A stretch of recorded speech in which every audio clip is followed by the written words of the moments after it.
Hi, I'm Andy Wilkins from Gwent Hospital's Contributory Fund. I'm here today to introduce you to Dr. Ben Bacon from GCC, who's going to answer some questions from me about his work as a chiropractor. Hello Ben, can you explain in more detail what chiropractic work entails? Yeah, sure. Essentially, chiropractic entails the diagnosis, treatment and the management of musculoskeletal disorders and its impact upon the nervous system of the body. Chiropractors tend to use spinal manipulation, which are very fine, gentle adjustments to the joints using your hands, and sometimes gentle tools. And also they do adjustments, which is another term for the different techniques that we use. We emphasize the holistic treatment, so we really try and combine all aspects of the biopsychosocial model, or the way in which we fit in society, social, chemical and physical aspects of your lifestyle. How long do you need to study and what qualifications do you need under your belt to become a qualified chiropractor?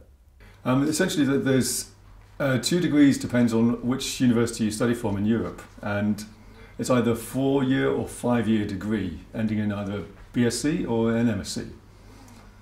The actual degree modules are very similar to medical degrees, but because it's vocational and from the beginning you're focused on becoming a chiropractor, then the modules are more tailored and more specific, of course. So there's a heavy emphasis on the investigation and diagnosis and on the physical therapies and treatments.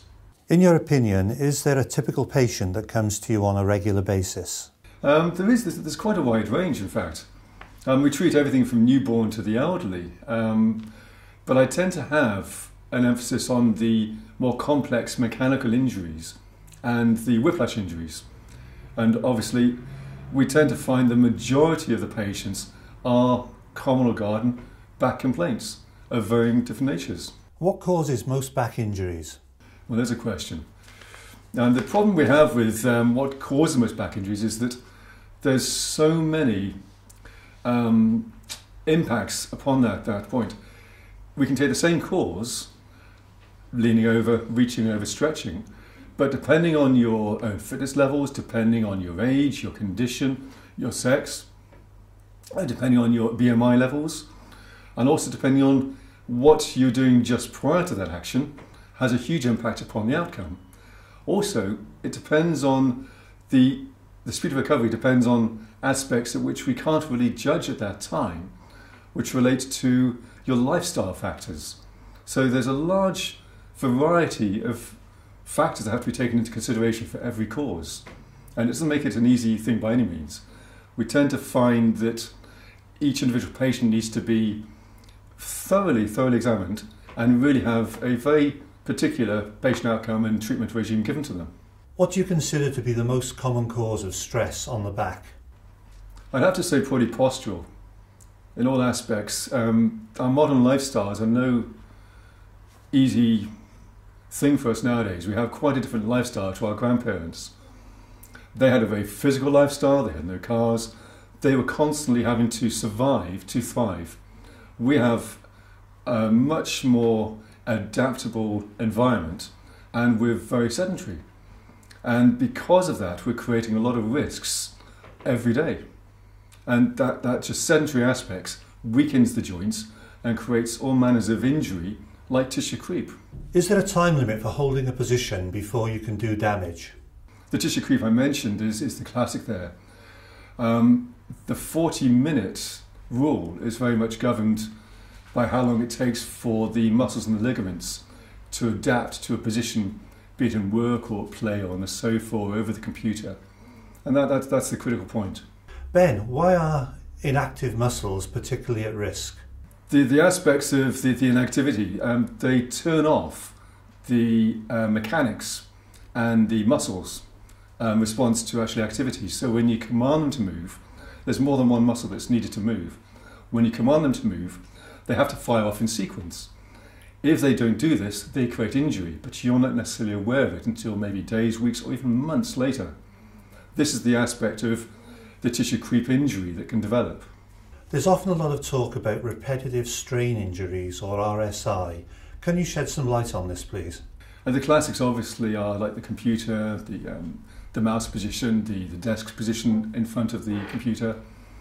But now there's so many more factors at play with regarding other handheld devices and PDAs, and the aspects of which we're now using smaller muscle groups in the hands, and we may be playing on addictive games or working with new work environments with a different type of PDA, and they're glass screens, which means they're unforgiving, and our little small muscles of the hands are also unforgiving, so they will react, and they start to create more and more patterns of injury that take less and less to trigger off an injury pattern that relapses. So the RSI can easily develop and be triggered off by an unassociated action now and have a great big flare-up.